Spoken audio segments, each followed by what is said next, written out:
Hello everyone, नमस्ते सबैजनालाई र शुभ बिहानी। म चाहिँ आइसकेको छु अहिले मिनी भ्लग लिएर। खाना सब्जी बनाउँदैछु। यहाँ चाहिँ हेर्न सक्नुहुन्छ खसीको मासु ल्याउनु भएको छ। यहाँ चाहिँ कराई पनि गरम भइसकेको छ र म चाहिँ यहाँ अब प्लेटमा चाहिँ खनाउनु पर्यो भनेर चाहिँ प्लास्टिकबाट निस्काउँदैछु। आज चाहिँ उहाँ पल्लो घरको दाजुकोमा चाहिँ खसी काट्नु भएको थियो नि त, अनि ल्याउनु भएको छ र म चाहिँ यो खसीको मासु बनाउनेवाला छु। प्याज पनि भुटिसकेको छु, मासुलाई पनि लाएर अब एकछिन भुट्नुपर्ने हुन्छ। म चाहिँ खसीको मासु खाँदिनँ। मैले चाहिँ मिमी र अन्डा ल्याउनु भनेको थिएँ नि त मेरो लागि भनेर, ल्याइदिइसक्नु भएको छ।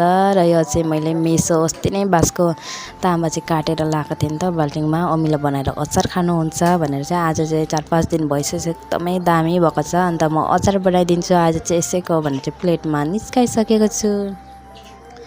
र मैले चाहिँ अहिले मासु भुट्दै अनि बेसार नै सकिएछ साथीहरू। म चाहिँ अहिले बेसार लिनु भनेर चाहिँ यता आएको छु।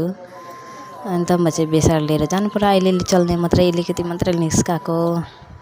र अहिले चाहिँ मैले यहाँ मसलाहरू बेसार सबै एड गरिसकेको छु। अनि यसरी नै मसलाको ग्रेभी भुट्नुपर्ने हुन्छ। साथीहरू मासु चाहिँ पाक्यो कि पाकेन कि कस्तो निमकहरू चाख्नु त भनेर चाहिँ मेरो बुढाले दिएको नि त, म त खाँदिनँ नि त। अनि यस्तो तातो रहेछ। यहाँनिर मेरो चाहिँ रेडी भइसकेछ। र यो मेसोको अचार पनि अघि नै पिसिसकेको छु।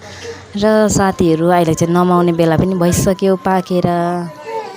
यहाँनिर बुढाले कासा बिसा पनि भुटेर ल्याउनु भएको रहेछ उता पल्लो घरको दाजुकोबाट, र खानु हुँदैछ। र अहिले यति नै साथीहरू, भेटौँ न नेक्स्ट ब्लगमा। Tata bye by.